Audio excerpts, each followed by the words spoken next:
নমস্কার বন্ধুরা, গাছ লাগান প্রাণ বাঁচান।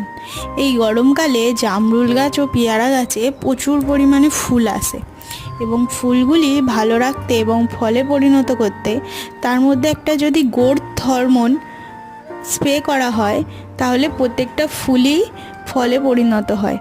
এবং এই গ্রোথ হরমোনটা আমি ফ্লিপকার্ট থেকে কিনেছিলাম, খুবই ভালো কাজ দেয়।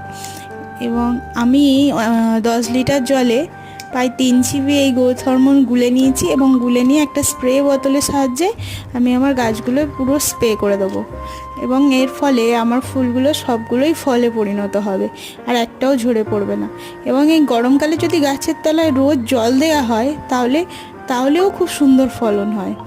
আমার ভিডিও যদি ভালো লাগে বন্ধুরা, তাহলে লাইক, শেয়ার ও সাবস্ক্রাইব করতে ভুলবেন না। এবং আপনারা যদি আরও উপায় জেনে থাকেন আমাকে কমেন্টে জানাতে ভুলবেন না।